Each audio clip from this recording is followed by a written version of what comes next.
సభా సరస్వతికి నమస్కారం. వేదికను ఆశీస్సులైనటువంటి బాబ్జీ గారు, మేషారు, అలాగే శంకర్రావు గారికి, మీరు పెద్దలందరికీ కూడా హృదయపూర్వక నమస్కారాలు. మరి ఈరోజు భగవద్గీత గురించి శ్రీనాథ్ గారు అలాగే మేషారు చెప్పడం జరిగింది. మీ అందరూ కూడా నిత్యము కూడా భగవద్గీత పారాయణం చేస్తున్నారు. భగవద్గీత పారాయణ గ్రంథం కాదు, ఆచరించవలసినటువంటి గ్రంథం. మనం ఎక్కడితో వదిలేస్తున్నామంటే భగవద్గీత ఉండి పారాయణమే అనుకుంటున్నాం. 18 అధ్యాయాలు చూడండి. ఫస్ట్ అర్జున విషాద యోగం. మనిషి కూడా ఏడుస్తూ పుడతాడు. తల్లి గర్భం నుండి జన్మకు వచ్చిన తర్వాత పిల్లవాడు ఏడుస్తాడు. ఏడకపోతే అందరం భయపడతాం. చూసుకోండి, ఎందుకంటే అటు వెళ్ళిపోతాడు, ఇటు రాడు. ఏడిపిస్తాం అంటే ఇది దుఃఖ రూప సంసారము అని చెప్తుంది భగవద్గీత. ఈ సంసారం దుఃఖము. అందుకే భగవద్గీతలో లాస్ట్ది యత్ర యోగేశ్వరో కృష్ణో యత్ర పార్థో ధనుర్ధర తత్ర శ్రీవిజయో భూతి ధ్రువా నీతిర్మతిర్మమ. చాలామంది ఏమనుకుంటామంటే డబ్బు కానీ, అధికారం కానీ, హోదా కానీ, ఆస్తి కానీ ఇవన్నీ ఐశ్వర్యం అనుకుంటామండి. కానీ భగవద్గీత ఏం చెప్తుందంటే వైరాగ్యమే ఐశ్వర్యం. చూడండి, భగవద్గీతలో మనం దాన్ని టచ్ చేస్తే మొట్టమొదటిది అర్జున విషాద యోగం. మొట్టమొదటి శ్లోకం ధర్మక్షేత్రే కురుక్షేత్రే. అంటే ధర్మక్షేత్రం అంటే క్షేత్రము అంటే మన శరీరం. అంటే ఆ ధర్మక్షేత్రం కాదు, ఈ శరీరమే ధర్మక్షేత్రం. అందుకో 13వ అధ్యాయంలో క్షేత్రజ్ఞ విభాగ యోగం ఉంటుంది. మనమేమనుకుంటామంటే మనం చూసేటువంటి దేవాలయాలు, ఇల్లు, ఈ తీర్థాలు, పుణ్యక్షేత్రాలు అనుకుంటాం. కానీ భగవద్గీత ఏం చెప్తుందంటే క్షేత్రజ్ఞం చాపిమాం విద్ది సర్వక్షేత్రేషు భారత క్షేత్రజ్ఞో జ్ఞానం యత్తది జ్ఞానం మతం మమ. అంటే ఈ శరీరమే క్షేత్రము, ఈ శరీరములో ఉన్నవాడే క్షేత్రజ్ఞుడు అని భగవద్గీత చెప్తుంది.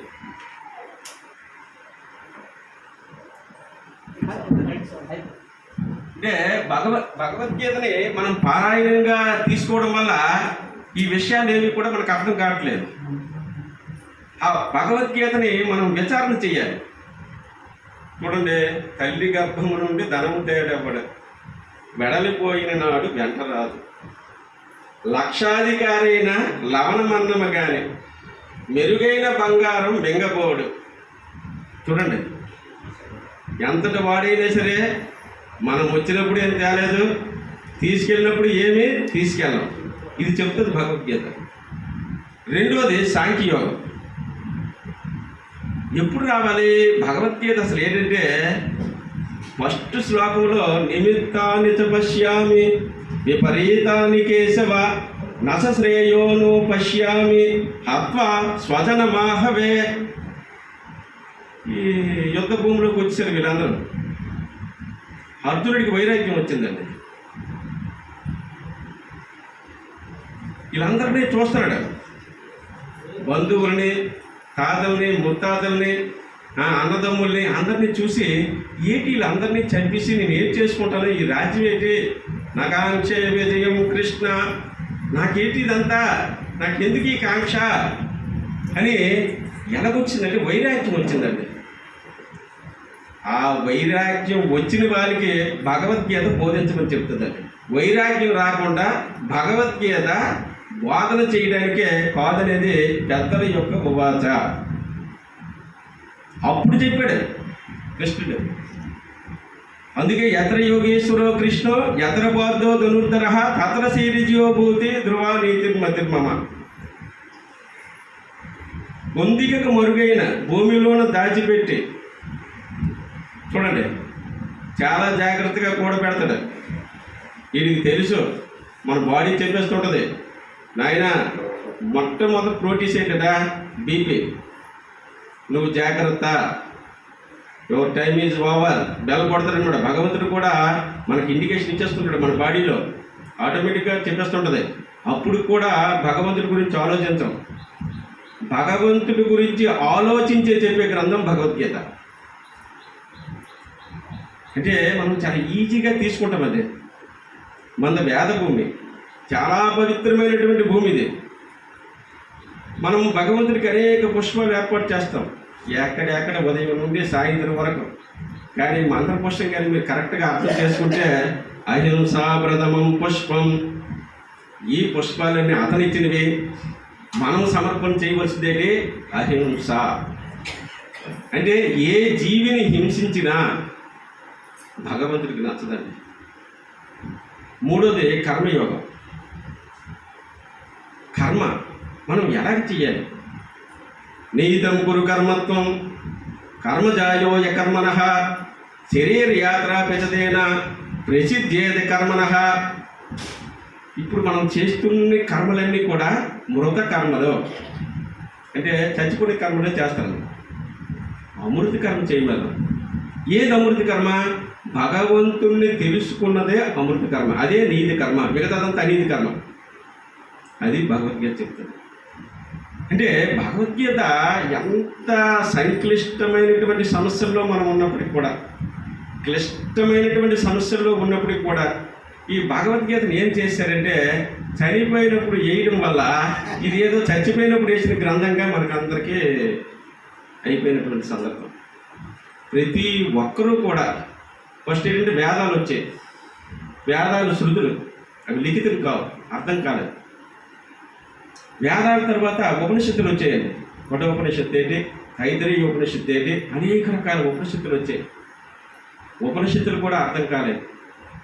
తరువాత లాస్ట్కి చూడండి భగవంతుడు ఎలా వచ్చేస్తాడట, మనకి కర్మయోగం అయిపోయిన తర్వాత జ్ఞాన కర్మ సన్యాస యోగం, నాలుగవది జ్ఞాన కర్మ సన్యాస యోగం. ఈ 18 అధ్యాయాలు యోగమే.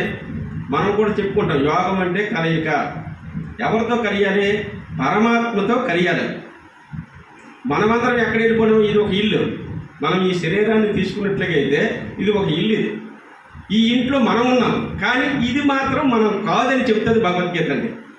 అది జ్ఞాన కర్మ సన్యాస యోగం. జ్ఞానం అనమాట, నాలెడ్జ్. ఎలా తెలుసుకోవాలి నాలెడ్జ్? ఈ శరీరం అయితే ఎల్లప్పుడు ఉండాలి కదా, మరి ఉండదు కదా, ఉండదు. కాబట్టి శరీరం అనిత్యము.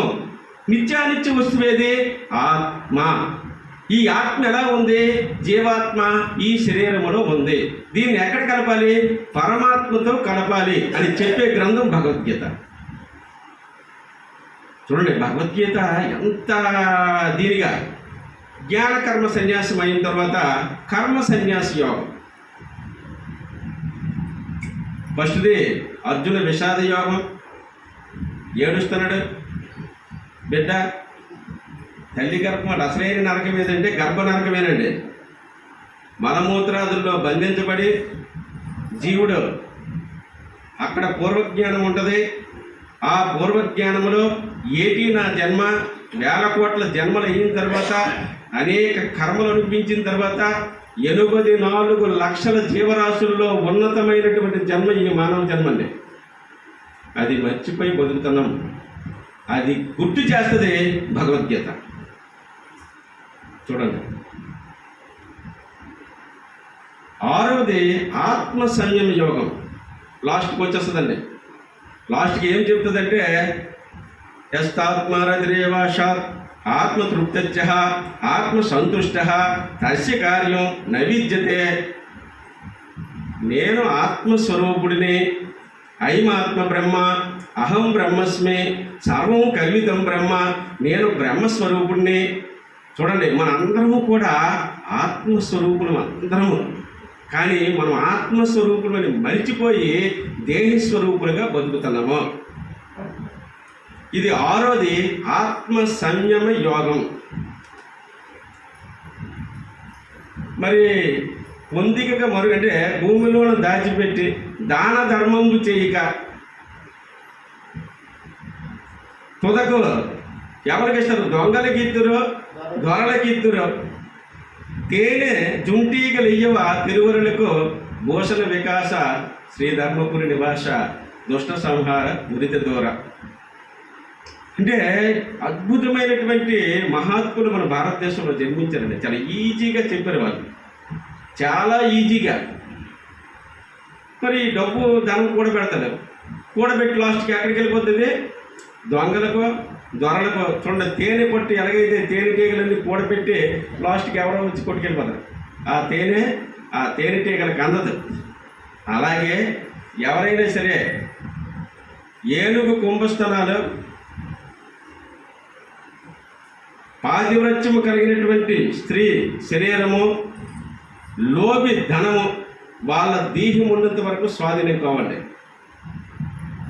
ఇదంతా శాస్త్ర విచారణ.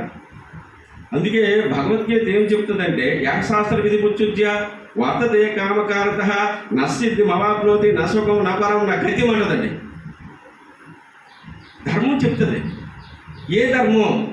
బిడ్డ ధర్మం బిడ్డ, తండ్రి ధర్మం తండ్రి, తల్లి ధర్మం తల్లి, గురువు ధర్మం గురువు. అందుకే ఆత్మ సంయమ యోగంలో అసలు గురువు గురించి చెప్తారండి. అనాశ్రిత కర్మఫలం కార్యం కర్మ కరో ఇది సా సన్యాసి చా యోగి చానా నిరగ్న చాక్రియ. మనం బాబా గారిని ఎందుకు చేస్తామండి? బాబా గారికి వెండి కిరీటాలు కావాలా? ధనం కావాలా? డబ్బు కావాలా? ఈ సర్వమానవాళ్ళకి రక్షణకు వచ్చారు ఆయన. చూడండి, సర్వమానవాళ్ళకి రక్షణకి, రక్షించడానికి వాళ్ళు జన్మకు వచ్చారు. అందుకే భగవద్గీతలో ఏం చెప్తుందంటే, పవిత్రానాయ సాధువునాం వినాశాయ చతుష్కృతం ధర్మ సంస్థాపనార్థాయ సంభవామి యుగే యుగే. ప్రతి యుగంలో కూడా ధర్మాన్ని రక్షించడానికి నేను వచ్చేస్తాను అని భగవంతుడే సాకార రూపంలో వస్తారండి. ఒక్కొక్కరు ఒక్కొక్క రూపంలో వస్తారు, ఒక్కొక్కరు ఒక్కొక్క సంస్కారాన్ని బట్టి ఆరాధిస్తారు. అయితే ఈ ఆత్మ సంయమ యోగం, ఈ ఆరుట్లో ఫస్ట్ మనం ఏం తెలుసుకోవాలి? మన శరీరము కూడా ఈ 6 ఉన్నాయి. మనం రోజు యోగా చేస్తాం. మూలాధార, స్వాదిష్ట, మణిపూరక, అనాహత, విశుద్ధ, ఆగ్నేయ, సహస్ర. ఈ 6 దాటితే 7వ దానికి వెళ్తాం మనం. ఎక్కడ మూలాధారం? మన మూలాధారం బుధస్థానంలో 2 అంగుళాల పైన. అసలు గణపతి అంతా అక్కడే ఉన్నారండి. ఎవరికైనా మూలాధార చక్రం పనిచేయకపోతే, ఏవైతే ఈ మూల వ్యాధి ఇటువంటి డిసీజెస్ వస్తాయి, స్వాదిష్టాన చక్రం పనిచేయకపోతే ఎవరికైతే లివర్కి సంబంధించిన డిసీజెస్ వస్తాయి, మణిపూరక చక్రం ఎవరికైతే యాక్టివేట్ అవ్వదో స్టమక్ సంబంధించిన డిసీజ్ వస్తాయి, అనాహత చక్రం ఎవరికైతే అవ్వదో వాళ్ళకి హార్ట్ కంప్లైంట్స్ వస్తాయి, విశుద్ధ చక్రం ఎవరికైతే యాక్టివేట్ అవ్వదో గొంతుకు సంబంధించిన వ్యాధులు వస్తాయి, లాస్ట్కి పిట్యూటరీ ఎవరికైతే కరెక్ట్గా ఆజ్ఞా చక్రం పనిచేయదో బ్రెయిన్ డ్యామేజ్ అవుతుంది, పెరాలసిస్, స్ట్రోక్స్ ఇవన్నీ వస్తాయి. అంటే మనం ఏం చేస్తున్నామంటే బయట ఏదో ఉందని తిరుగుతున్నామండి. శంకరాచార్యులు ఒకటే అంటారు, గురుదే గంగా సాగర గమనం వ్రత విధాన మదవాదానం ధ్యాన విహీన సర్వమలేన భజ గోవిందం భజ గోవిందం. ఎన్ని నదుల్లో తిరగండి, ఎన్ని వ్రతాలు చేయండి, ఎన్ని దానాలు చేయండి, మనకి జ్ఞానం కానీ కలగకపోతే ఇదంతా వ్యర్థమే అని శంకరాచార్యులు చెప్తారు. అంటే మనం ఎప్పుడైతే ఈ మూలాధార, స్వాదిష్టాన్, మణిపూరక, అనాహత, విశుద్ధ, ఆగ్నేయ ఈ షట్చక్రాల యొక్క సమ్మిళితమే మనకి మొట్టమొదటి 6. మొట్టమొదట విషాద యోగం అయింది, శాంతి యోగం అయింది, నెక్స్ట్ కర్మయోగం అయింది, ఆ నెక్స్ట్ జ్ఞాన కర్మ సన్యాసి యోగం అయింది, 5వది కర్మ సన్యాసి యోగము, 6 ఆత్మ సంయమ యోగం. అంటే నేను ఆత్మని అనేసరికి శాంతి వచ్చేస్తుంది. చూడండి, దేహభావన ఉన్నంత వరకు జ్ఞానం రాదు. దేహం వచ్చిందనుకోండి, నువ్వు వేరు నేను వేరు, ఈర్ష్య, అసూయ, ద్వేషం, పగ, కోపం ఇత్యాది గుణాలన్నీ కూడా మనలోనే ఎంటర్ అయిపోతుంటాయి. మన లోపల మరి శత్రువులు ఎవరక్కర్లేదు. మనలో ఉన్నటువంటి కామ, క్రోధ, లోభ, మోహ, మద, మత్సరాలు ఈ అరిషడ్ వర్గాలే. అయితే భగవద్గీతని డీటెయిల్గా అనాలిసిస్ చేసేసరికి time is very short. Sir నాకు ఇచ్చిన టైం ఎంత సరే అంటే మనకి అందరికీ టైం వస్తుంది కదా, ఎందుకంటే ఎక్స్టెండ్ అయిపోతుంది.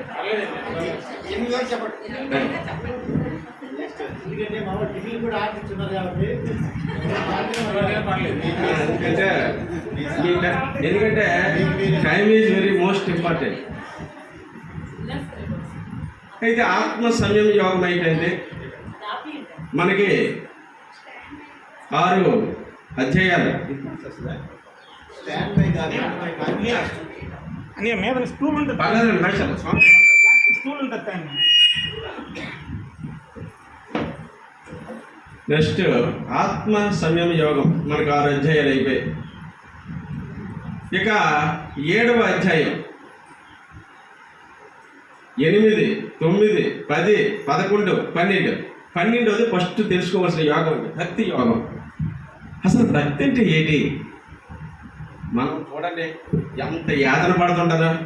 అమ్మ నాయన ఈరోజు ఇది వచ్చింది, ఇన్ని వంటలు చేయాలి, ఇన్ని ఇది చేయాలి, ఈ పుష్పాలు ఇది చేయాలి, ఆ భగవంతుడికి అది ఇష్టము, ఇది ఇష్టము అని అతని యాతన, ఆందోళన.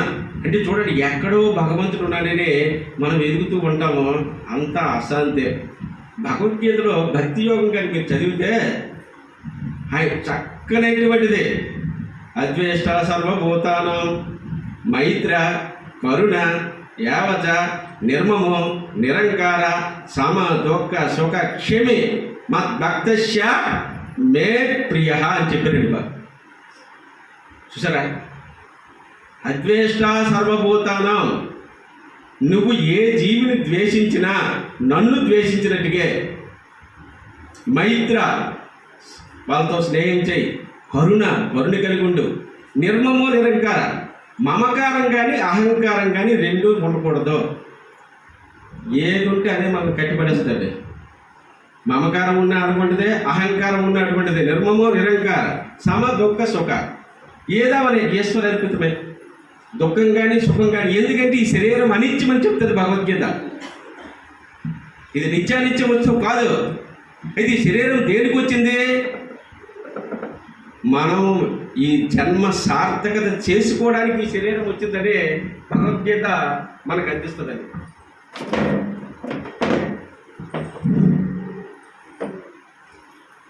అలాగే భక్తి యోగంలో చూడండి, తుల్యా నిందా స్తుతిర్మౌని సంతుష్టో కేనచిత్ అనికేత స్థిరమతి భక్తిమాన్ మే ప్రియో నరహ.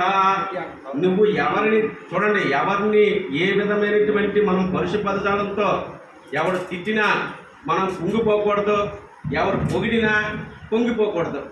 ఈ రెండూ సత్యం కాదు.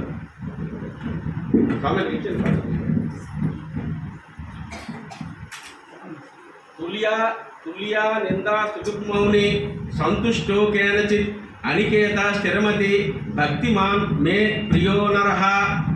ఎవరు నిన్ను తిట్టినా కుంగిపోకు, పొగిడితే పొంగిపోకు, అలాంటి భక్తుడు నాకు ఇష్టడు అంటున్నాడండి భగవంతుడు. చూసారా? ఆయన ఏ పుష్పాలు అడిగాడు?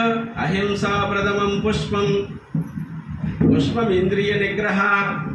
చూడండి, సర్వభూత దయా పుష్పం. మనం కోస్తున్నాం, ఉదయం నుండి యాతన పడుతున్నాం. ఆ చెట్టు ఈ చెట్టు, ఆ చెట్టు ఏడుస్తుందటండి. అసలు విషయం తెలియదు, అందరూ ఆడతారు. కొన్ని తెలియదు అంటే చెప్తే ఎలా ఉంటుందంటే ఏటిదంతా నెట్టుకుంటుంది. సర్వభూత దయా పుష్పం, క్షమా పుష్పం విశేషత, అలాగే శాంతి పుష్పం, జప పుష్పం, ధ్యాన పుష్పం, తదైవచ సత్యం అష్టవిధం పుష్పం విష్ణు ప్రీతికరం భవేత్. ఇవి భగవంతుడికి కావలసినటువంటి పుష్పాలు. 1 అహింస, 2 ఇంద్రియ నిగ్రహం. అండి ఇది చాలా మోస్ట్ ఇంపార్టెంట్. మనకి ఇంద్రియాలు ఎలా ఉంటాయంటే భగవద్గీతలో ఇంద్రియాని పరన్యాహు ఇంద్రియేభ్య పరమం మనః మనసస్తు పరాబుద్ధి యో బుద్ధే పరతస్తు సహా. అంటే మనకు కనిపిస్తున్నటువంటి శరీరం కనిపిస్తుంది, లోపల మనస్సు కనిపించట్లేదు. అంటే మనసు సూక్ష్మమైనటువంటిది. ఈ మనసు కంటే సూక్ష్మమైనటువంటిది ఇంద్రియాలు. ఆ లోపల మనకి చూడండి అప్పటికప్పుడే భావోద్వేగాలు కలుగుతాయి, ఉద్వేగాలు కలుగుతాయి. మహాత్ముడు తపస్సు చేసినటువంటి వ్యక్తులు కూడా అండి, ఒక మహర్షి తపస్సు చేసుకుంటున్నాడండి. చేసుకునేసి నిజంగా మనం జపం కానీ తపం కానీ ఉపాసనా మార్గం ఏది ఎంచుకున్నా ఈ బాహ్యంలో ఏది అనుకుంటే జరిగిపోద్దండి. No doubt at all. భగవద్గీతలో సాంఖ్యయోగంలో చెప్తాడు, ఇష్టానుభోగాన్ని యువోదాశంతే యజ్ఞభావిత దైర్దత్తాన్ని ఏ వ్రతాభై భుంక్తే స్థాన యావ సహా. నువ్వు ఏది కోరితే నేను ఇవ్వడానికి రెడీగా ఉన్నాడు అంటే భగవంతుడు. మనము ఒక కర్రను పెట్టి దానికి పసుపు పెట్టి బొట్టు పెట్టి కొబ్బరికాయ కొడితే మన పని అయిపోతుంది. ఎందుకంటే ఈ పిపీలకాది బ్రహ్మపర్యంతము భగవత్ స్వరూపమని చెప్పే గ్రంథం భగవద్గీత. మీరు ఏ విధంగా ఉపాసన చేయండి, లాస్ట్కి గొర్రె తీసుకెళ్ళి కట్ చేసినా అయిపోతుంది పని. అందుకే ఎవరు కూడా ఇక్కడ తప్పు అంచనా వేయలేమండి. కానీ భగవద్గీత ఏం చెప్తుంది? యుక్తాహార విహారస్య యుక్త శ్రేష్టస్య కర్మసు యుక్త స్వప్నావాబోధస్య యోగో భవతి దుఃఖః. మన ఆహారం యుక్తము వల్ల మితాహారము సమత్వము. ఈరోజు ఎక్కువ డిసీజెస్, క్యాన్సర్స్ ఎందుకు వస్తున్నాయంటే అన్లిమిటెడ్ ఫుడ్. మనకి మన భారతీయ సనాతన హిందూ సాంప్రదాయం చెప్పినది లేదంటే మనం చాలామంది ఏమనుకుంటామంటే పాపము వ్యాధి రూపేణ పీడిత అని వేదం చెప్తుందండి. మనం ఏ కర్మ చేస్తే ఆ కర్మ అనిపించాలి. ఈ ముని కూడా తపస్సు చేస్తానండి, ఆకలి వేస్తుంది, లేచాడు. లెగిసరికి మీద కాయ కొన్నది చెట్టు దగ్గర. ఆ కాయకి రెట్టేసిందండి. వెంటనే మరి తపోశక్తి ఉంటుంది కదా, ఇలా చూశాడు ఒకసారి. ఈ జ్ఞానాగ్ని అనమాట. అన్నిటికన్నా పవర్ ఏదంటే జ్ఞానం అనే అగ్ని. అందుకే మన పెద్దలు ఏం చెప్తారంటే, ఒక నాయన ఎవరి పెద్దలకి మనం దూషించకూడదు, వాళ్ళు ఏమనిస్తుంది అయిపోద్ది అని ఒక నానుడు ఉంది. ఆయన చూసేసరికి ఆ పక్షి మరమర మాడిపోయాడు. వెంటనే చూడు మనకేంటంటే భగవద్గీతలో అహంకారం బలం దర్పం కామం క్రోధం పరిగ్రహం విముచ్య నిర్మమ శాంతో బ్రహ్మభూయాయి కల్పతే. భగవద్గీత చూడండి ఎంత చక్కగా శాంతి నీకు ఎప్పుడు లభిస్తుంది. అహంకారం, నేననేటువంటి అహంకారాన్ని తీసి డబ్బు కానీ ధనం కానీ అంటే కులం బలం కానీ ఆ బలం ఏమనుకోకు. ఎందుకంటే ఏది సత్యం కాదు. నువ్వు ఈ శరీరం నుండి అది వెళ్ళిపోతే ఇది శవం అయిపోద్ది చూడండి అని చెప్తుంది భగవద్గీత. మొండితనం, పరిగ్రహం, ఇతరుల యొక్క సొమ్ము కానీ మనం రూపాయి కానీ వాళ్ళతో మన దగ్గర ఉండిపోయిందంటే 1,000,000 జన్మలకు వాళ్ళకి బండ్రోదిగా మనం జన్మించాలి. ఇది వాస్తవం. ఇక్కడ తప్పించుకోవచ్చేమో కానీ కర్మ తప్పదు. వెంటనే ఈయన ఆకలేస్తుంది, అమ్మ భిక్షాందేహిని ఒక గృహానికి వెళ్ళాడు.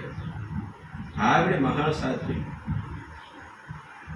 స్త్రీ ధర్మం ఏంటంటే భర్త, బిడ్డల ధర్మం ఏంటంటే తల్లిదండ్రులు, శిష్యుడి ధర్మం ఏంటంటే గురువు.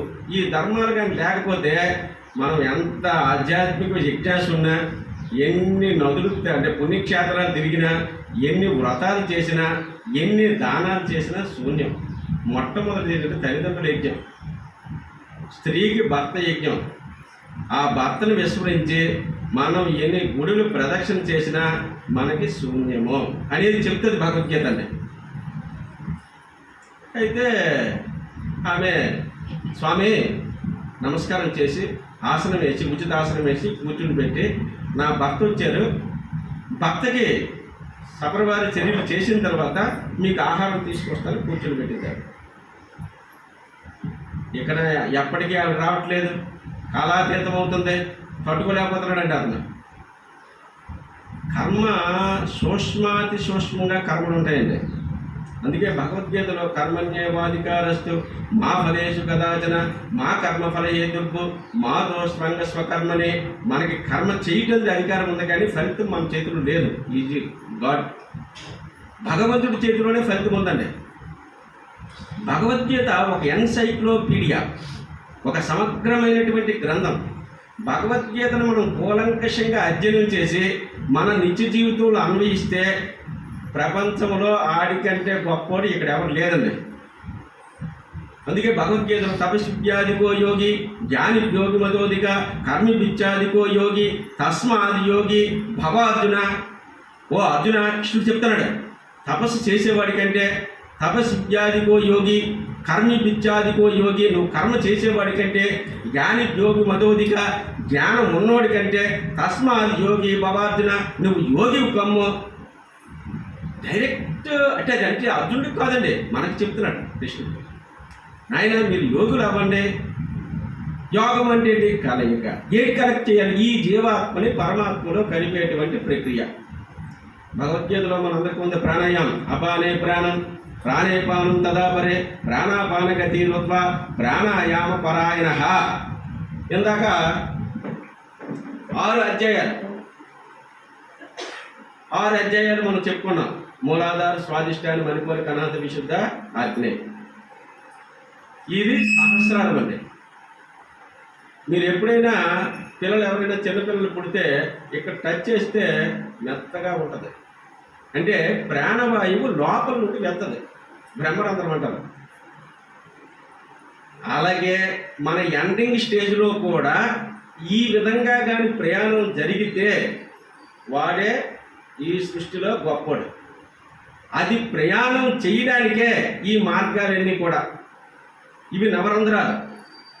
ఏ ప్రాణం అయితే ఏ విధంగా ఈ జీవుల్లో చేరిందో అదే ప్రాణం ఊర్ధ్వముఖంగా ప్రయాణం చేసి దాన్ని బ్రహ్మరంధ్రం ద్వారా బయటికి పంపిస్తారు యోగులు.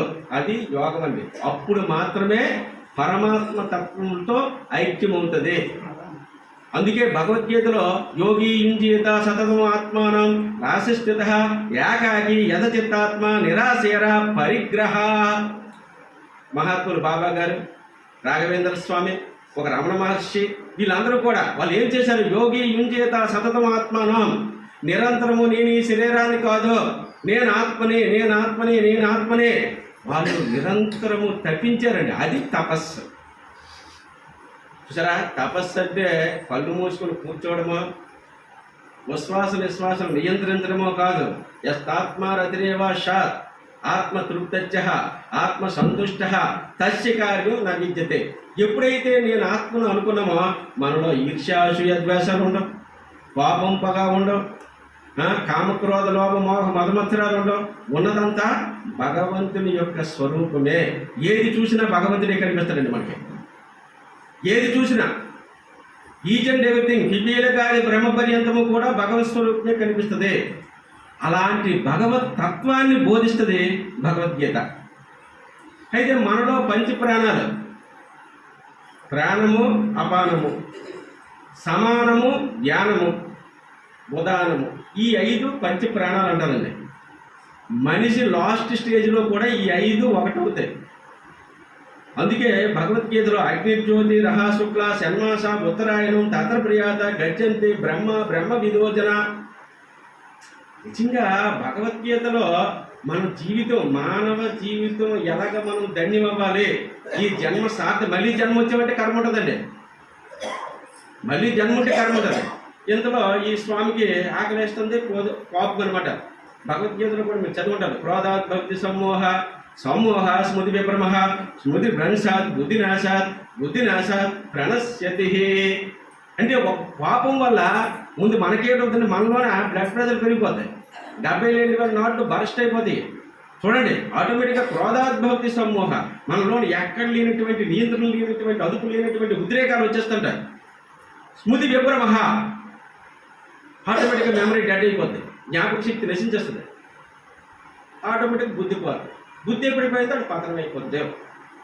అలాగే ఈ స్వామికి కూడా కోపం వచ్చింది, పతనం అయిపోయాడు. ఇక ఆవిడ తన భర్తకి సేవ చేసి ఆహారాన్ని తీసుకొస్తుంది. వెంటనే ఆవిడకి కూడా ఈయన ఎలాగైతే పెట్టకి చూశాడో ఆవిడని కూడా అలా విధంగా కోపంతో చూశాడు ఆయన. ఆవిడ చిన్న చిరునవ్వు నవ్వి, స్వామి ఆ పెట్ట కాదు కాలిపోవడానికి, స్త్రీ ధర్మం, భర్తకి సేవ చెయ్యాలి, నా భర్త తరువాతే మీరు అతిథి అభ్యాగతి విష్ణుమమ అన్నది. అతిథి అంటే మనం ఆహారం వండక ముందు వచ్చేవాడు అతిథి. అభ్యాగతి అంటే ఆహారం వండిన తర్వాత వచ్చేవాడు. అప్పుడు ఏం చేస్తారు? వాళ్ళు తినకుండా అతన్ని పెట్టేవారు. అటువంటి సనాతన ధర్మాన్ని చెప్పేది భగవద్గీత. విష్ణు మమ, సాక్షాత్తు విష్ణువుతో సమానమే మన కాలకి. అంటే ఇటువంటి ధర్మబద్ధమైనటువంటి గ్రంథం అండి భగవద్గీత. భగవద్గీత పారాయణ గ్రంథం కాదు, ఆచరణీయమైనటువంటి గ్రంథం. వెంటనే అప్పుడు జ్ఞానం కలిగింది. వెంటనే ఆవిడ పాదాల మీద పడిపడాడు. జ్ఞాన విజ్ఞాన తృప్తాస్మ కోటస్థ విజితేంద్రియ యుక్త యుచితే యోగి సమలోష్టాస్మ కాంచన. ఎప్పుడైతే మనకు జ్ఞానం కలిగితే మట్టి కానీ రాయి కానీ బంగారం కానీ ఒకేలా కనిపిస్తాయి. జ్ఞాన విజ్ఞాన తృప్తాత్మ కోటస్థో విజితేంద్రియ యుక్త యుచితే యోగి సమలోష్టాస్మ కాంచన. అంటే సమత్వం యోగ ఉచితే. యోగం అంటే సమత్వ భావన కలగడం అండి. భగవద్గీతలో మనము ఎంతటి నాలెడ్జ్ని మనం తీసుకోవచ్చో అంతటి నాలెడ్జ్ని తీసుకోవచ్చు చాలా. తర్వాత జ్ఞాన విజ్ఞాన యోగం. మనకందరికీ జ్ఞానం ఇచ్చాడు భగవంతుడు. Knowledge is knowing. ఎక్కడ ఈ స్వామి ఏం చేస్తున్నారో, అమ్మ నాకు జ్ఞానం చెప్పంటున్నాడు అది. చూడండి, ఎంత తపో వ్యక్తి, తపస్సు చేసిన వ్యక్తి, ఆవిడికి అమ్మా నాకు జ్ఞానం చెప్పండి అనేసరికి ఇది ఫస్ట్ 7వ అధ్యాయం జ్ఞాన విజ్ఞానం. ఆవిడ స్వామి జ్ఞానం నేను మీకు చెప్పడం కాదు, ఫలానా దగ్గరికి వెళ్ళండి, ఆయన మీకు జ్ఞానాన్ని చెప్తాడని చెప్తాడు. ఒక ప్లేస్ చెప్తాడు. ఆహారం తీసుకొని ఆవిడికి నమస్కారం చేసి ఈయన వెళ్తాడు. అంటే విద్యా వినయ సంపన్నే బ్రాహ్మణే గవ్యస్తిని సునిస్వైవ స్వపాకే చ పండిత సమదర్శన. నాకు భగవద్గీత వచ్చు, రామాయణం వచ్చు, భారతం వచ్చు, భాగవతం వచ్చు అనుకుంటే ఆడంత మూర్ఖుడు పరిగొడు లేడు. విద్యా వినయ సంపన్నే. ఆవిడ ఏమీ లేదు, ఆవిడ ఒక ధర్మాన్ని పాటించింది. తన ధర్మాన్ని, తన భర్త సేవ చేస్తుంది. ఆ సేవ దగ్గర ఈయన తపో శక్తి పనికి రాలేదండి. చూడండి ఎంత తపస్సు, వేదాలు ఎంతో దానిలో ఉత్కృష్టమైనటువంటి తెలుసుకున్నటువంటి వ్యక్తి కోపము అనేటువంటి ఒక ఇంద్రియాన్ని అరికట్టలేకపోయి పతనమైపోయాడు. ఇది చరిత్ర. అందుకే ఇంద్రియాన్ని మనోబుద్ధి అస్యాధిష్టానం ఉచితే యాదరి మోహై చేసే జ్ఞాన మోవృత్తిదేగినం. ఈ ఇంద్రియాలు ఎలా ఉన్నాయి మనలోన? నిక్షిప్తంగా ఉన్నాయండి. ఇంద్రియాన్ని మనోబుద్ధి అస్యాధిష్టానం ఉచితే యాదరి మోహై చేసే జ్ఞాన మోవృత్తిదేగినం. మనస్సు, బుద్ధి, ఇంద్రియాలు కోరికలకు నివాస స్థానాలు. అది ఎక్కడ నివృత్తి చేయాలి? మనం అక్కడ నివృత్తి చేయాలి. మనం ఏ కర్మ చేస్తే ఆ ఫలితాన్ని పొందుతున్నాం. సత్కర్మ వల్ల సత్ఫలితాన్ని, దుష్కర్మ వల్ల దుష్ఫలితాన్ని. మరి ధృతరాష్ట్రుడు మహాభారత యుద్ధం అయిపోయింది, కృష్ణుడు వచ్చాడు.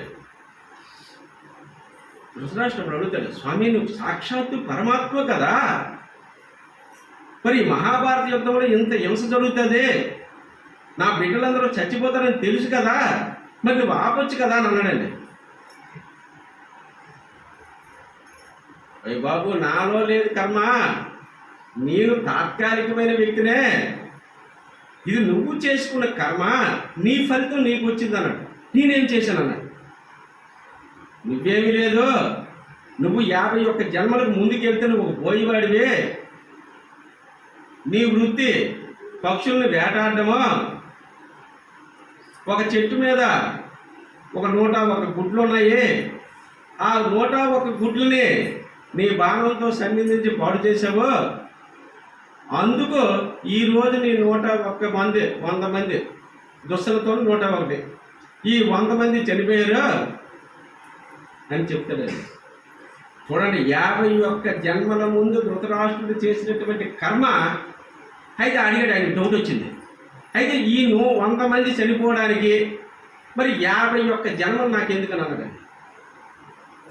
చూసారా, అంటే 100 మంది పుత్రులు పుట్టడానికి 51 మంచి జన్మలు ఎత్తవలసి వచ్చింది. అప్పుడు కానీ ఈ కర్మ తీరలేదు. అంటే కర్మలు అత్యంత సూక్ష్మ. చాలామంది మనం ఏమనుకుంటామంటే చాలా కష్టం వచ్చేసరికి ఏంటి నా జీవితం అంతా ఇన్ని మంచి పనులు చేశాను, ఇలా బతుకుతున్నాను, నాకేంటి ఈ కష్టాలను మనం అడుగుతూ ఉంటాం. ఇది ఎప్పుడో కాదు, ఎప్పుడో మనం ఎన్ని జన్మల నుండి వస్తున్నామో, ఎప్పటి కాలం ఎప్పుడు అడుగుతుందో చూడండి. మీకు ఆక్షాత్ ఎందుకు? కలియుగము సరే, మన కృతయుగం, త్రేతాయుగం, ద్వాపర యుగం. కృత, త్రేత, ద్వాపర యుగం. ద్వాపర యుగం అంతమైపోయింది, కలి ప్రవేశిస్తుంది. కలికాలం, కలి ఎప్పుడైతే ప్రవేశించిందో అప్పటికి ఎవరున్నారు? పరీక్షిత్ మహారాజు ఉన్నారు. పరీక్షిత్ మహారాజు యొక్క పరిపాలనలో ప్రజలందరూ చాలా హ్యాపీగా, సుఖవంతమైనటువంటి, జనరంజకమైనటువంటి పరిపాలన సాగుతుంది. మరి కలి ప్రవేశించడానికి ఎక్కడ ఉంటుంది? ఫస్ట్కి శరణ వేరే. మనం కూడా శరణాగతి భక్తిగా వస్తే, కానీ మనకి శరణాగతి రాకుంటుంది. భగవద్గీతలో లాస్ట్ మోక్ష సన్యాసి యోగంలో సర్వధర్మాను పరిత్యజ్య మామేకం శరణం వ్రజ అహం త్వా సర్వపాపేభ్యో మోక్ష ఇష్యామి మా చుచ. నాకు మరి ఏంటి అక్కర్లేదు, మీ మనస్సు శరణాగతి కోరుకుంటున్నాడు. కానీ మనం శరణాగతి కోరడం లేదు, భగవంతుడు కల్పించట్లేదు ఈ మనస్సుని. అది తప్పించి మనం హిమాలయాలకు వెళ్తున్నాం, ఎక్కడెక్కడికి వెళ్తున్నామండి. ఇదంతా భగవంతుని యొక్క స్వరూపమే.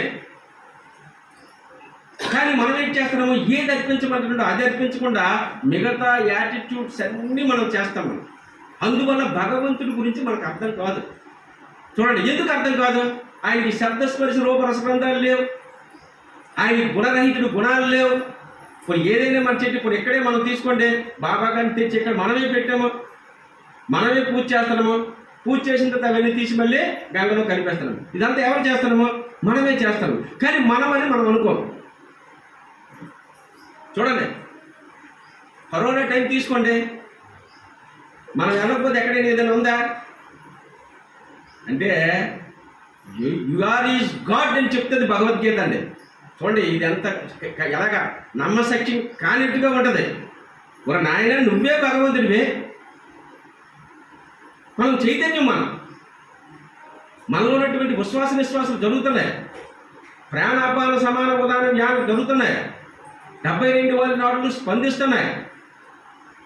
కానీ మనం ఏం చేస్తున్నామో ఎక్కడో ఆ తత్వాన్ని తెలుసుకోలేక, అందుకే గురువుకు ఒక డెఫినేషన్ ఇచ్చిందండి భగవద్గీత.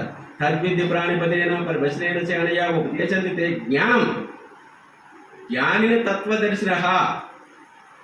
ఇది ఎలా పడుతుందంటే కత్తి మీద నడిక భగవద్గీత. అర్థం కాని వాళ్ళకి అర్థం అవ్వదు, అర్థమైన వాళ్ళకి అంతుపట్టదు.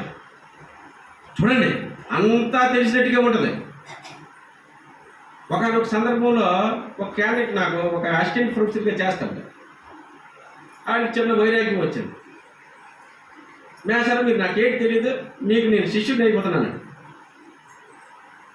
నాకు నువ్వు శిష్యుడు అయిపోవడం ఏంటి నాయన, నేను మ్యారేజ్, నాకు భార్య, పిల్లలు, కుటుంబ వ్యవస్థ, నేను ఉపాధ్యాయుని, అన్నీ ఉన్నాయి, నీకు ఇప్పుడు పనికిరాదు, నువ్వు వెళ్ళు వివాహం చేసుకో అని నేను రోజు బోధించాడు. రాత్రి 12 వరకు ఉండిపోయావు, నైట్ 12. మేసారా, దీని డౌట్ ఏంటి, దాని డౌట్ ఏంటి, దాని డౌట్ ఏంటి, దాని డౌట్ ఏంటి, ఎలాగ డౌట్స్ క్లారిఫికేషన్ ఇవన్నీ కూడా. ఇది ఆ తల్లిదండ్రులు తెలిపారు. వాళ్ళు భయాందోళన చెందారు. చూడండి, వీటిని ఎంత నేను మోటివేషన్ చేసినా కూడా నాయన నాకు వద్దు, నువ్వు వెళ్ళిపో వెళ్ళిపో వెళ్ళిపో వెళ్ళిపో వెళ్ళిపో, ఇప్పుడు ఏంటి కాదు, నువ్వు హాయిగా మంచి నువ్వు దిల్లో ఉన్నావు, మంచి జాబ్ చెయ్యు, మ్యారేజ్ చేసుకో అంటే ఇవన్నీ కూడా మనస్సు ఏం చేస్తుందంటే మనిషిని ఆందోళన వైపు పెడుతుంది. అందుకే భగవద్గీతలో మనస్సు గురించి ఒక డెఫినేషన్ ఇచ్చాడండి. యతో యతో నిశ్చలతి మనస్సు సంచలం అస్థిరం. ఈ మనస్సట అస్థిరమైనటువంటిది. తదస్తుతో నియమ్యంత ఆత్మన్యేవశే.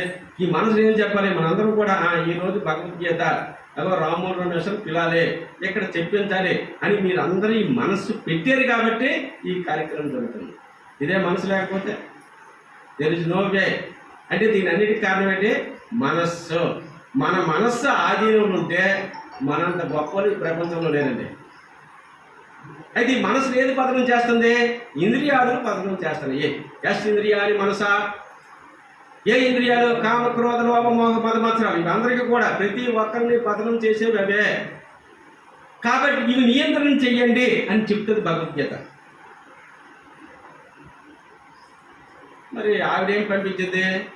అతన్ని ఆయన దగ్గరికి వెళ్ళాడండి. మీకు అందరికీ తెలిసిందే. ఆయన ఏం చేస్తున్నాడు? మాంసం అమ్ముతున్నాడు.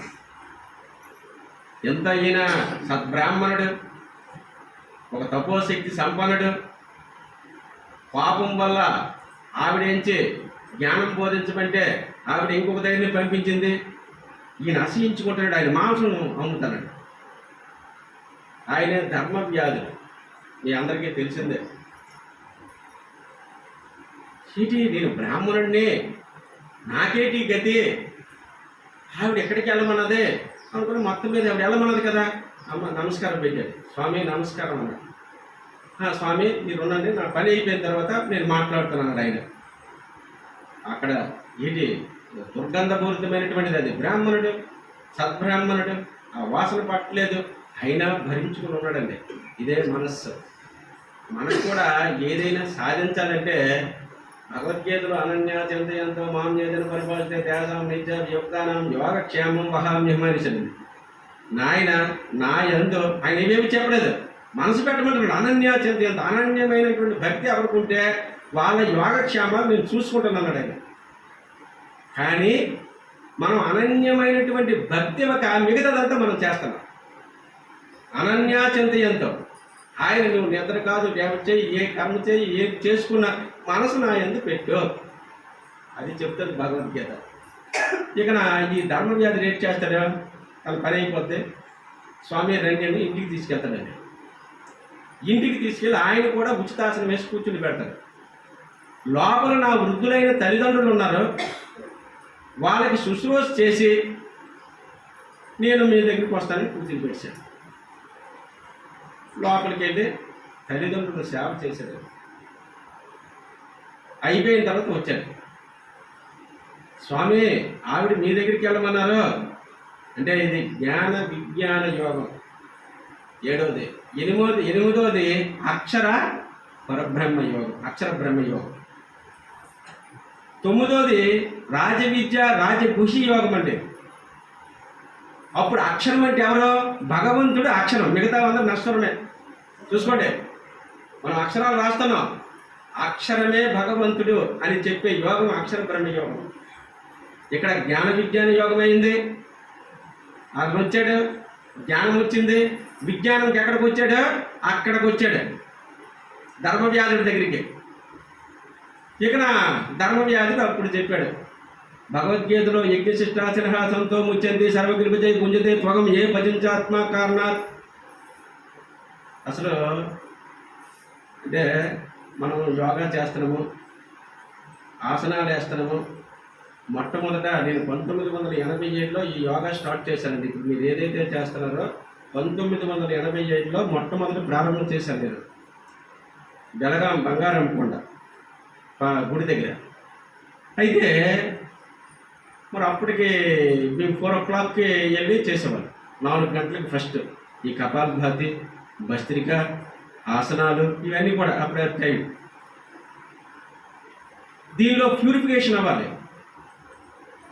ప్యూరిఫికేషన్ అవ్వకపోతే రీసెర్చ్లో యజ్ఞశిష్టాచన సంతో ముచ్చంతి సర్వకృపజై గుంజతే త్వగం ఏ భజించాత్మ కారణాత్ అని చెప్తుంది వేదం, భగవద్గీత. వేద ప్రమాణమే భగవద్గీత. నాయన నువ్వు పంచమహా యజ్ఞాలు చేయాలి. మొట్టమొదటిది భగవంతుడు ఇచ్చినటువంటి మనకు రూపాయి. మొట్టమొదటిది తల్లిదండ్రులు. తల్లిదండ్రులను మనం చేయకుండా మనం ఎంత ఏది చేసినా వాడు భ్రష్టుడు అయిపోతాడండి. బ్రహ్మహత్య పాతకం చుట్టద్దట అని చెప్తుంది భగవద్గీత. 2వ యజ్ఞం, ఎవరైతే ఆర్తులు కష్టాల్లో ఉంటారు వాళ్ళకి సహాయం చేసే బాధ్యత కూడా గృహస్థుడిదే. అన్ని ధర్మాల కన్నా గృహస్థాశ్రమ ధర్మం గొప్పదని చెప్తుంది భగవద్గీత. భగవద్గీత నువ్వు సన్యాసి అయిపోయి చెప్పలేదండి. చాలామంది ఏమనుకుంటారంటే మరి నా దగ్గరికి వచ్చిన కుర్రాడికి అదే విషయమైనటువంటి బోధించేవాడు. లాస్ట్ నాకు తల్లిదండ్రులు అటాక్ ఇచ్చినటువంటి పరిస్థితి, వీడు వదలడు ఆరు వదలడు. చూసారా?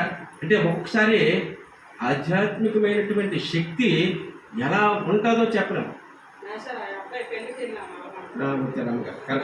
అంటే ఇటువంటి సన్నివేశాలు ఎదురవుతాయి. అయితే మనం నిలబడగలగాలి. అనేక రకాల టెస్ట్ ఐటమ్స్ ఎదురవుతూ ఉంటాయి. మంచి చెప్పులప్పుడు కూడా చెడు ఎదురవుతుంటుంది, దాన్ని తట్టుకోవాలి. అదే అహంకారం, బలం, దర్పం, కామం, క్రోధం, పరిగ్రహం, విముక్తి నిర్మమ. అంటే శాస్త్ర ప్రమాణం చూపిస్తుంది భగవద్గీత. ఓకే. మరి రెండవ యజ్ఞం ఆర్తులు. మూడవది సద్గురువులు ఉంటారండి. వాళ్ళు ఏది ఆశించరు. గురువు అంటే మనం వేసే వ్యాస భాష ధారణ చేసుకొని ఇవి చేసే వాళ్ళు గురువులు కాదు. తద్విద్య ప్రాణిపతేన పరిపశనైన సేనయ ఉపదేశంతే జ్ఞానం జ్ఞానిని తత్వదర్శన. ఎవరైతే భగవత్ తత్వాన్ని తెలుసుకుంటారో వాళ్ళు గురువులు. వాళ్ళని పోషించే బాధ్యత కూడా గృహస్థుడిదే. ఇది మూడవ యజ్ఞం.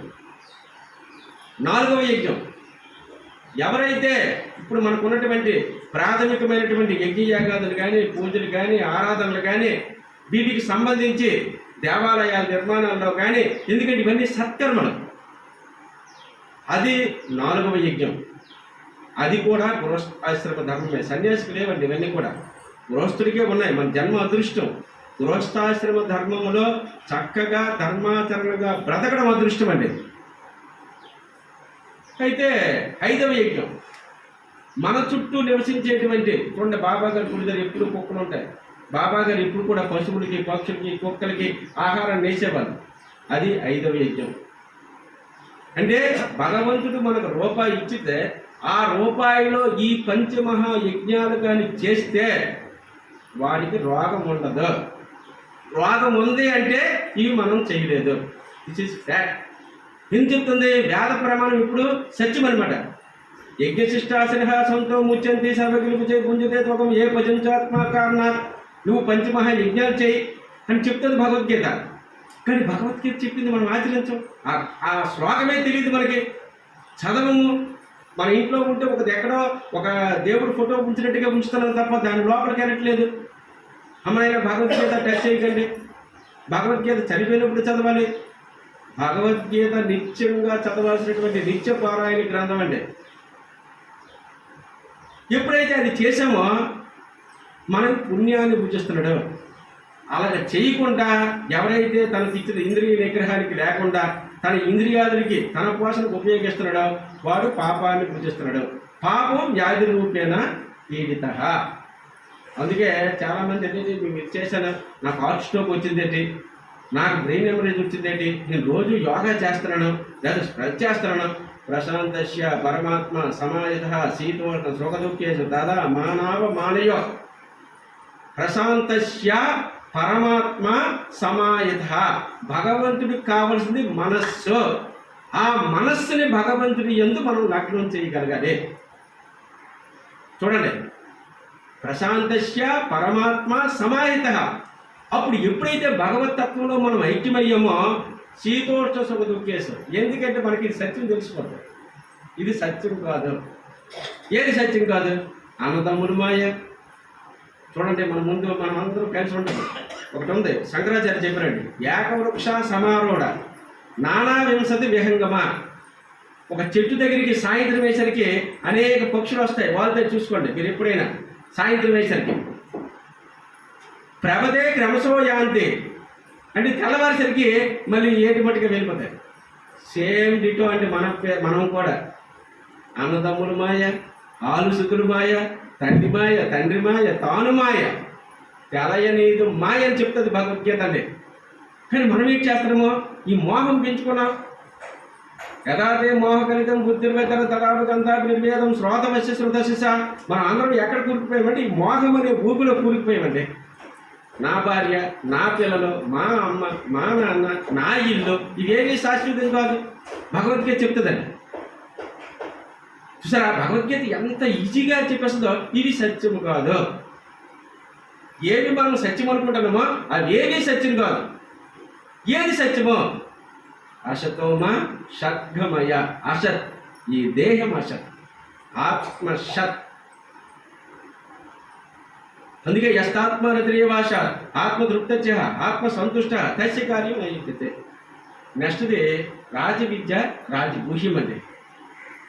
చాలా మోస్ట్ భగవద్గీతలో ఇంపార్టెంట్ యోగం ఏదంటే రాజవిద్య రాజగుహ్యం. ఇదంతా ఎవరు చెప్తున్నాడు? ఆ ధర్మ వ్యాధిలో లాస్ట్కి నాయన ఇది విద్య కాదు, నువ్వు చేసిన తపస్సు కాదు, రాజవిద్య రాజభూష్యం పవిత్రమిదముత్తమం ప్రత్యక్షావగం ధర్మం సుసుఖం కర్తుమ వ్యయం. ఇది రాజవిద్య. ఏది రాజవిద్య? ఈ శరీరం నేను కాదు, నేను ఆత్మని అని తెలుసుకునే విద్య ఏదైతే ఉందో అది రాజవిద్య. ఆ రాజవిద్యని గురుముఖత పొందాలండి. అప్పుడు ఆ ధర్మవ్యాధుడు అతనికి ఆ రాజవిద్యను బోధిస్తాడు. అయితే ఇది ఏది రాజవిద్య అనేది ఈ వేదికలో చెప్పడానికి కాదు. చూసారా? ఎందుకు? అది రాజభూష్యం, పవిత్రమిదముత్తమం, ప్రత్యక్షావగం. ఇవన్నీ చెప్పొచ్చు, వ్రతాలు చెప్పొచ్చు, యజ్ఞాలు చెప్పొచ్చు, యాగాలు చెప్పొచ్చు. రాజవిద్య సభాముఖంగా చెప్పిన విద్య కాదు. అది 1% to 1%. ప్రత్యక్షం, అది ప్రత్యక్షమైనటువంటిది. ధర్మమైనటువంటిది. సుసుఖం, సుఖవంతమైనటువంటిది. ఆ విద్యకి మరి ఇవేమీ లేవండి. కండిషన్స్ లేవు. There is no conditions, there is no rules. నీ మనసంతా ఆత్మతత్వం అవ్వడమే. దాన్ని గురువులు అనేక రకాలుగా గురు మార్గంలో అందిస్తూ ఉంటారు. అదే రాజవిద్య, రాజభూష్యం. అదే విద్యనే ఈయన అందించాడండి. ధర్మవ్యాధుడు కషాయవాడు. అయితే ఇక్కడ అందరికీ రావచ్చు. యుక్తాహార విహారస్య, యుక్త శ్రేష్టస్య కర్మసు, యుక్త స్వప్నావబోధస్య యోగో భవతి దుఃఖ. ధర్మవ్యాధుడు కషాయ వృత్తిలో జన్మించాడు. ఆయన బై బర్త్ యోగి. తన ధర్మాన్ని చేస్తూ ఆయన చంపలేదు, జీవహింస చేయలేదు. ఆ జీవి ఎవరైతే చేస్తున్నారో దాన్ని అమ్ముతున్నాడు ఆయన. ఆ అమ్మగా వచ్చినటువంటి లాభంతో తన వృద్ధులైనటువంటి తల్లిదండ్రుల్ని పోషణ చేస్తున్నాడండి. వృద్ధులైనటువంటి తల్లిదండ్రులను పోషణ చేసి తను నిరంతరము ఆత్మతత్వంతో ఆత్మానుభూతిని పొంది జ్ఞానిగా తయారైపోయాడు. అందుకే భగవద్గీతలో రాజవిద్య రాజభూష్యం అయిపోయిన తర్వాత మనకి 10వది విభూతి యోగం అండి. చూడండి, బాబా గారు కూడా విభూతి. ఎక్కడ చూసినా విభూతే. విభూతి అంటే ఐశ్వర్యం. ఐశ్వర్యం అంటే వైరాగ్యం. ఎందుకంటే మన మనసులో unfulfilled desire stored in mind. తీరని కోరికలన్నీ మనసులో ఉన్నాయి మనలో. ఒకటైపోతే ఒకటే. చూడండి, పిల్లలు పుట్టకపోతే ఒకటే సమస్య, పుడితే కోటి సమస్యలు. అంటే అన్ఫుల్ఫిల్డ్ డిజైర్స్ అనమాట. ఒకటి కోరిపోతే మంచి ఇల్లు కావాలి, ఇల్లు వచ్చింది. అమ్మనైనా మీదను కట్టాలి, మీద అయిపోయింది. ఇది అయిపోయింది. పదవి కావాలి, పదవి వచ్చింది. ఈ పదవి కాదు, నాకు మినిస్టర్. ఇలాగ అన్ఫుల్ఫిల్డ్ అనమాట. ఇవన్నీ మనకి అన్ఫుల్ఫిల్డ్ డిజైర్స్ అనమాట, ఈ కోరికలు. అందుకే బుద్ధుడు ఒకటే అన్నాడండి, దుఃఖానికి కారణం ఏంటంటే కోరికలే, తృప్తి లేదు. విభూతి ఇవ్వడం ఏంటంటే మన నాయన లాస్ట్కి మన అందరిది ఇదే అని చెప్పడం అండి. చూడండి, లాస్ట్ అదే విభూతి. విభూతి అంటే ఈ విభూతి కాదు. అసలైన విభూతి అంతా శ్మశానంలో ఉంది. అందరము ఎక్కడికి వెళ్ళాలి? అక్కడికే. అసలు మన స్థానం ఎక్కడండి? మన ఇల్లంతా కూడా ఆ శివుడి దగ్గరే. అందుకే భగవద్గీత ఏం చెప్తుంది? ఈశ్వర సర్వభూతానం సర్వబోధస్థమాత్మానం సర్వభూతాని చాత్మని ఏక్షతే యోగయుక్తాత్మ సర్వత్ర సమదర్శిన. 87 నుండి భగవద్గీత రీసెర్చ్ చేస్తే అర్థమవుకుంటుంది. ఇంకా 1987లో భగవద్గీత టచ్ చేశానండి నేను. ఈశ్వర సర్వభూతానం అంటే ఈ సర్వము ఈశ్వరమయము. సర్వభూతస్థమాత్మానం, అందరిలో ఈశ్వరుని చూడాలి. మనం ఏం చేస్తామో ఈశ్వరుడు అంటే అలా లింగం అనుకుంటాము. అసలైన విషయం ఇక్కడ ఒక విషయం చెప్తాను చూడండి.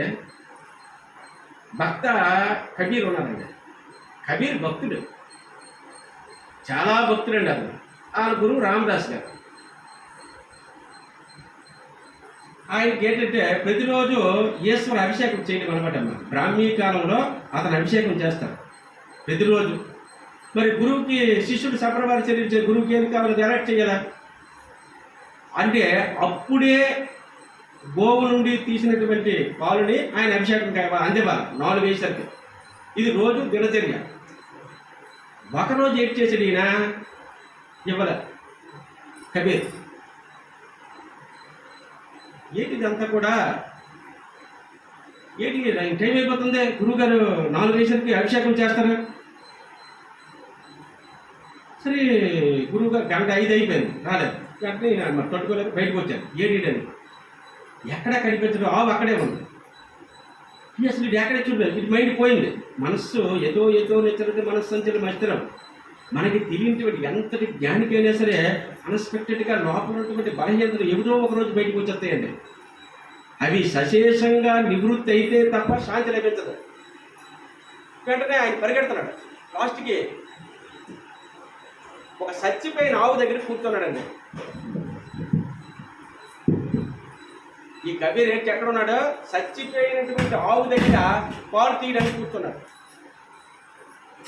ఎక్కడ పాపం చెప్పండి, చచ్చిపోయిన ఆవు ఎక్కడైనా పాలు తీస్తా?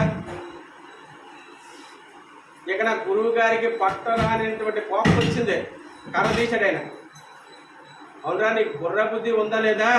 నాకు ఎన్ని గంటలకి ఇవ్వాలి? ఆవు దగ్గర ఉంది, అది వదిలేసి చచ్చిపోయిన ఆవు దగ్గర నువ్వు కూర్చొని పెట్టానండి. గురువు గారికి క్షమించండి, నోరు లేని రాయి పాలు తాగితే చచ్చిపోయిన ఆవు ఎందుకు పాలు ఇవ్వదన్నాడండి. ఇది ఎవరికి ఉంటుందండి ఈ గట్స్? నోరు లేని రాయి పాలు తాగితే చచ్చిపోయినటువంటి ఆవు ఎందుకు పాలు ఇవ్వదని ప్రశ్న వేశాడు.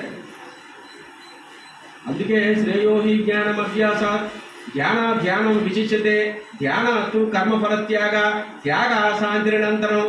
శ్రేయోహి జ్ఞానం అభ్యాసాత్, జ్ఞానం గొప్పది, జ్ఞానం కంటే ధ్యానం గొప్పది, ధ్యానం కంటే కర్మఫల త్యాగం గొప్పది. త్యాగి కాకపోతే యోగి కాడు, భోగి అయిపోతాడు. భోగి రోగి. అంటే మనం చేసేటువంటి కర్మల్లో మనం చూడాలా, చెయ్యాలా, చేస్తూ దానిలో జ్ఞానాన్ని పరిశీలన చేయాలా. రాజవిద్య రాజభూషం తర్వాత విభూతి యోగం ఐశ్వర్యం. ఏది విభూతి? శివుడి దగ్గరికి వెళ్ళి తెలుసుకోవాల్సింది మనమేంటి? జలం పోస్తున్నాం, అగ్ని అభిషేకాలు చేస్తున్నాం, ఇవి చేస్తున్నాం. ఇవన్నీ చేసినవన్నీ కూడా దేనికివి? ఈ శరీరం అనిత్యం అని తెలుసుకోవాలి. ఆయన ఏంటి? విభూతి. మీరు అందరూ వదిలేస్తారు, చూసుకోండి. లాస్ట్కి ఆయన ఒక్కడే త్యాగం చేస్తాడండి. నాయన నువ్వు నా దగ్గరికి రా, మన్మనామ బద్ధక్తో మధ్యాది మాం నమస్కరు మామే వయసు క్లైవానాం ఆత్మానం మత్పరాయణ. ఈ శరీరం పోద్ది. శరీరం వెళతే ఏంటి? పంచిపోతారు, భూమి, నీరు, గాలి, అగ్ని, ఆకాశం. ఈ 5 విడిపోతాయి. అక్కడ మనం కాపాడేవాడు ఎవడు? శివుడు. అంటే శివాభిషేకం చేయడం అంటే మనం శివుడిని గురించి అర్థం చేసుకోవాలండి. అది విభూతి యోగం, ఐశ్వర్యం. అయిపోయి. ఎందుకంటే ఈ శరీరం సత్యం ఎప్పుడైతే కాదైతే మనకు తెలిసిపోయిందో మరి మనం హ్యాపీ, మనకన్నా ఆనందం మరి ఇంకెవరికి రాదు. ఎందుకంటే ఏది సత్యం కాదు, అది తెలియక కొట్టిపెట్టాడుతాను. ఇది సత్యము కాదని మనం వాక్కు రూపంలో అంటున్నాం, కానీ మన మనసా వాచ కర్మణ లేకపోవడం వల్ల అదే కానీ నిజమైపోతే మరి ఆడంత ఆనందం మరి సృష్టిలో ఎవరికి కలగదండి. వాడు ఏంటైపోతాడు? అంతా నేనే ఈశ్వరుణ్ణి. అందరూ ఎక్కడికి వెళ్ళాలి? నదీనం సముద్రం గతికి. ఈ నదులన్నీ ఎక్కడికి వెళ్ళాలి? సముద్రంకి వెళ్ళాలి. ఈ జీవులన్నీ ఎక్కడికి వెళ్ళాలి? ఈశ్వరుడి దగ్గరికి వెళ్ళాలి. ఈశ్వర సర్వభూతానం సర్వభూతస్థమాత్మానం సర్వభూతాన్ని చాత్మని ఏకదే యోగయుక్తాత్మ సర్వత్ర సందర్శన. అప్పుడు ఏదో వస్తుంది? సమత్వ భావన వస్తుంది. కొంత ఎవరిని చూసినా అమ్మ కనిపిస్తుంది. ఎందుకంటే ఇదంతా అమ్మస్వరూపమే. అందుకే ఇప్పుడు కూడా నిరంతరము ఇవన్నీ అవుతాయి. అమ్మతానికి ఎక్కడ చూసుకోండి, ఎక్కడ చూసినా అమ్మవారి తనకు అనుగ్రహమే. పరమాత్మ ఒక్కడే పురుషుడు అని చెప్తుంది భగవద్గీత అండి. అదే విశ్వరూప సందర్శన యోగం 15.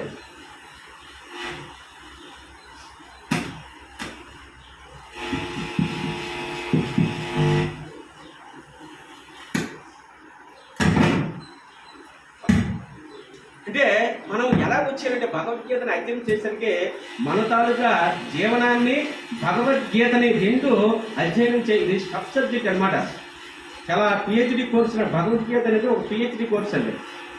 చాలా దీన్ని అర్థం చేసుకోవడానికి కనీసం మనకి 6 సంవత్సరాలు పడుతుందట.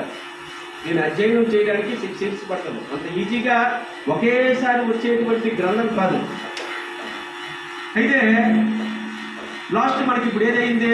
10వ అధ్యాయం అయిపోయింది. 11వది మనకి విశ్వరూప సందర్శన యోగం. 12వది వచ్చేసరికి భక్తి యోగం. 12వది భక్తి యోగం. మీకు ఇందాక చెప్పాను భక్తులు అద్వేష్ట సర్వభూతానం మైత్రి కరుణ యావచ నిర్మము నిరంకార సమ దుఃఖ సుఖక్షమి మద్భక్తస్య మే ప్రియ. ఎలాంటి భక్తులు కావాలి? నాకు ఇటువంటి భక్తులు కావాలంటున్నాడు అతను. అన్ని సద్గుణాలు కావాలి, ఇవి కాదు కదా భగవంతుడికి కావాల్సింది. మనకి ఏమి బాహ్యకర్మలు కాదవి. ఆయన చెప్పింది ఏది? అద్వేష్ట సర్వభూతానం. అలాగే సంతుష్ట సత్యం యోగి యథాత్మా దృఢనిశ్చయ మయ్యర్పిత మనోబుద్ధి మద్భక్తస్య మే ప్రియ. ఆయనకి కావాల్సింది మన మనస్సు, బుద్ధి, ఇంద్రియాలు. మయ్యర్పిత మనోబుద్ధి మనం అది అర్పించకుండా మిగతావన్నీ అర్పిస్తాం మనం. అందుకే శాస్త్రాన్ని కళ్ళు ఎందుకు పెడతామంటే మనస్సు, బుద్ధి, ఇంద్రియాలు భగవంతుడికి సమర్పణ చేయడానికి. అష్ట అంగాలు కూడా మనకి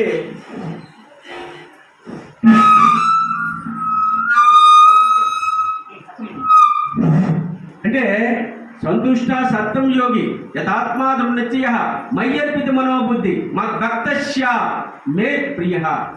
అంటే మనస్సు, బుద్ధి, ఇంద్రియాలు ఇవి కనిపించవు. అవి కనిపించకుండా మనం ఏం చేస్తామంటే బహిర్ముఖంలో అనేక రకాల యాతన, ఆందోళన, భగవంతుడి గురించి తపన ఎంత పడతామో చూసుకోండి. ఆయన వెరీ సింపుల్గా చెప్పాడు. ఆయన పితాహమస్య జగతో దాత మాత పితామహ వేద్యం పవిత్రోంకార వృక్షామ ఎదురేవచ. నేనే తల్లిని, నేనే తండ్రిని, నేనే దాతని, నేనే ఇచ్చేవాడిని, నన్ను నమ్ముకొని అంటున్నాడు. చూసారా? ఇది విశ్వరూప సందర్శన యోగం. అంటే 12వది కర్మయోగం అంటే భక్తి యోగం. 13వది క్షేత్రజ్ఞ విభాగ యోగం. అంటే 13కి వచ్చరికి ఏం చెప్తున్నాడంటే ఈ క్షేత్రాలు కాదు. చూసారా? మనం చూస్తున్నటువంటి ఈ క్షేత్రాలు ఏవి కూడా బద్రీనాథ్ కాదు, కేదారీనాథ్ కాదు, ముక్తినాథ్ కాదు, కాశీ కాదు, ఇవేవి కావాల్సినే. భగవద్గీత ఏం చెప్తుంది? క్షేత్రజ్ఞం చాత్మా విద్య సర్వక్షేత్రేషు భారత క్షేత్రజ్ఞో జ్ఞానం ఎత్తది జ్ఞాతం మర్మమ.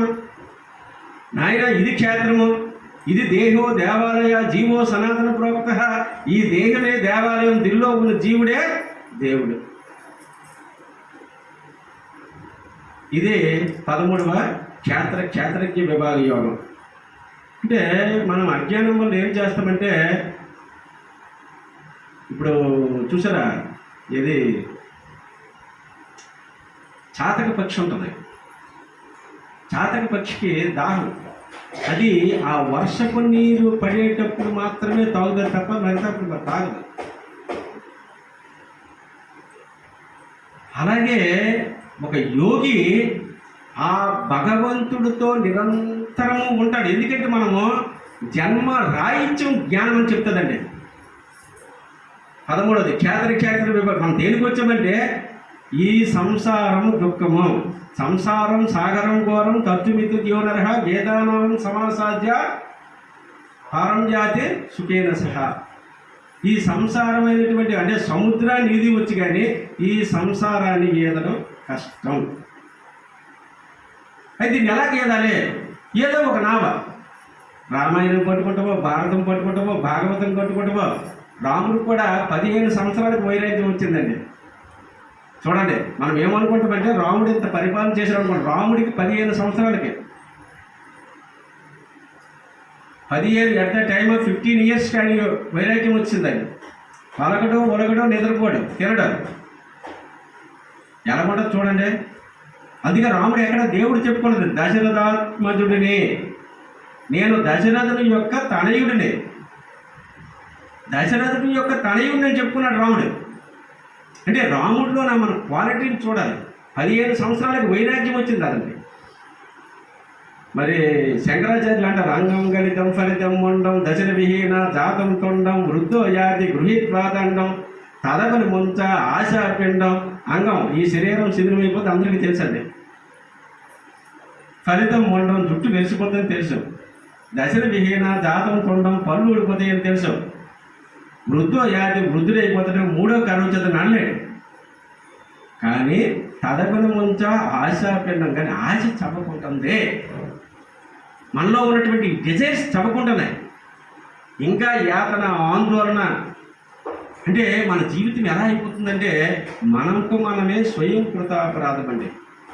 ఇక 13వ అధ్యాయం అయిపోయిన తర్వాత 14వది గుణత్రయ విభాగ యోగం. ప్రతి మనిషిలో 3 గుణాలు ఉంటాయి: సత్వగుణం, తమోగుణం, రజోగుణం.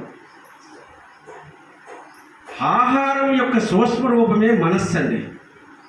చూడండి, ఎప్పుడైనా సరే చెడుగా ప్రవర్తించే వాళ్ళు కానీ, మానభంగాలు కానీ, హత్యలు కానీ చేసేవాళ్ళు కానీ, వాళ్ళు తినే ఆహారం కానీ, నడవడి కానీ మీరు చూసుకోండి, ఎప్పుడైనా అబ్జర్వేషన్ చేయండి.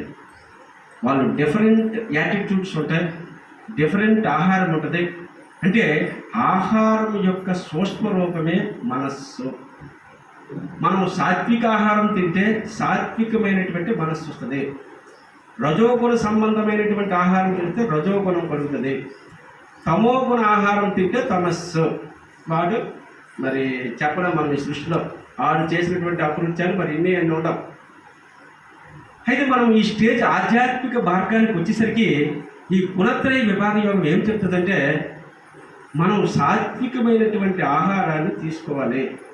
మన శరీరం కూడా మీరు చూసుకోండి, మనం తీసుకున్నట్లయితే మన అంటే పండ్ల నుండి మన జీర్ణక్రియ డైజెషన్ అంతా కూడా సాత్వికమైనటువంటి ఆహారానికి సంబంధించినటువంటి ప్రక్రియ. కొంతకాలు కానీ, రదరికలు కానీ, చర్మనకాలు, అక్కడికి 4 రకాల పళ్ళు ఉంటాయి.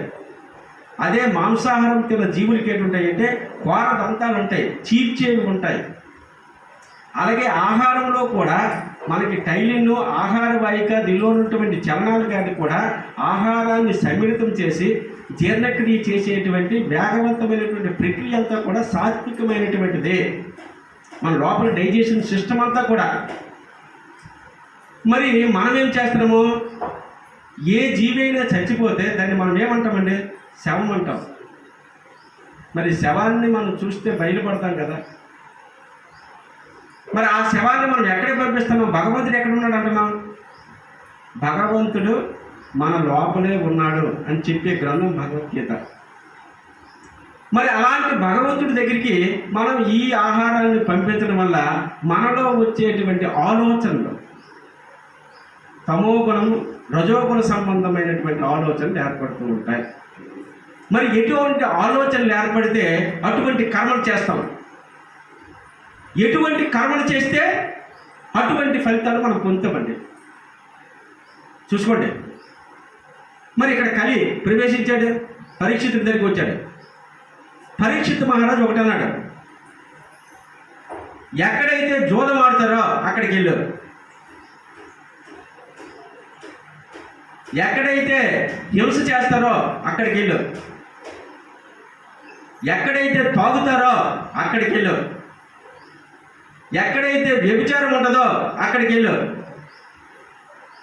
4 స్థానాలు ఇచ్చాడండి. అష్ట దరిద్రాల్లో ఒక దరిద్రం. మనకి దరిద్రాలు ఎలా ఎంటర్ అవుతాయి అంటే ఈ జోదము, వ్యభిచారము, త్రాగుడు, వేట, హింస, ఇవన్నీ కూడా మనకి కలి ప్రవేశిస్తారు మన లోపలికి. మనకి తెలియదు అది. అడిగేట్రా ఎంత బాగున్నాడో పతనం అయిపోయాడు అంటాం మనం. అది లోపల కలి. అయితే ఇంకొక స్థానం ఇవి అన్నాడండి. 5వ స్థానం బంగారం ఇచ్చాడండి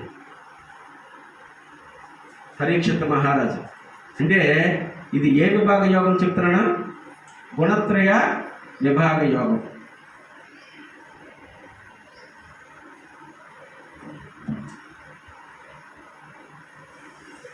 వెంటనే పరీక్షితుడు మరి 5 స్థానాలు ఇచ్చాడు. వెంటనే రాజు కిరీటం పెడతాడు కదా, బంగారు కిరీటం. అక్కడ బంగారు కిరీటం పెట్టుకున్నాడండి పరీక్షితుడు. చూడండి, ఏ కర్మ చేస్తే ఏ ఫలితం వస్తుందో కిరీటం పెట్టేసరికి వేటాడాలనిపించింది ఆయనకి. చూసారా, కలి ప్రవేశించాడు. మరి రాజు వేటాడటం సర్వసాధారణం. వేటకి వెళ్ళాడు. వేటకి వెళ్ళాడు, అక్కడితో ఊరుకున్నాడా? దాహం వేస్తుంది.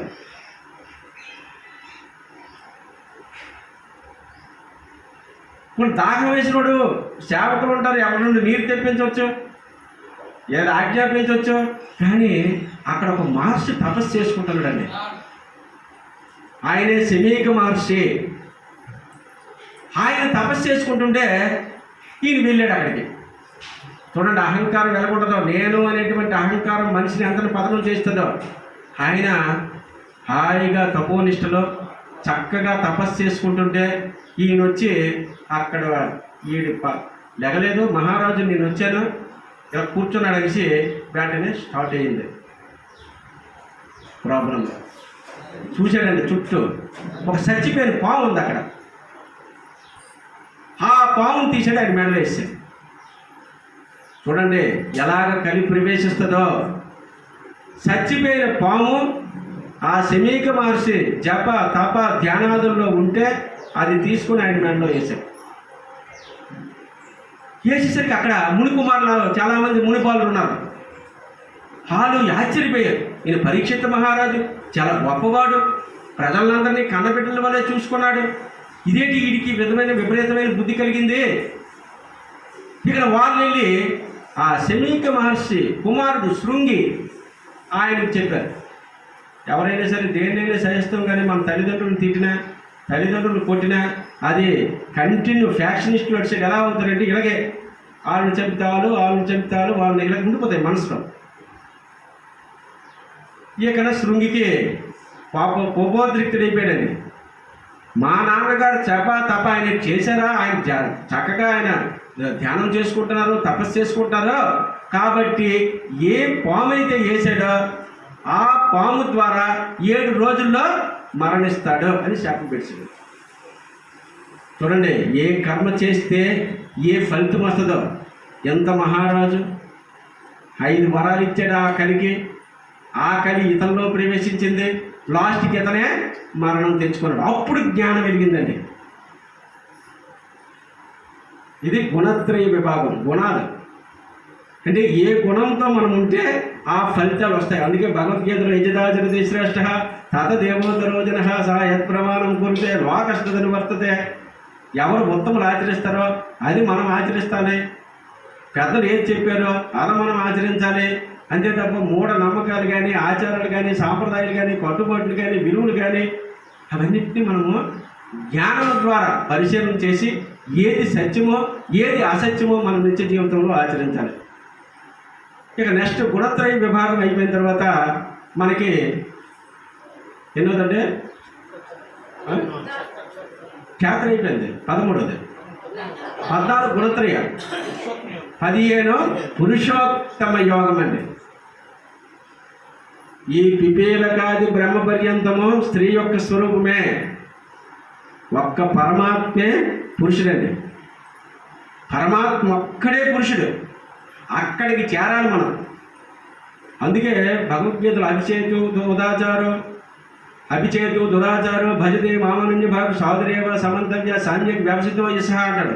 అంటే ఆడు వ్యక్తులు దురాచారుడైనా నా ఎందుకని భక్తి పెడతాడు నాకు ఇష్టం ఉందండి భగవద్గీత.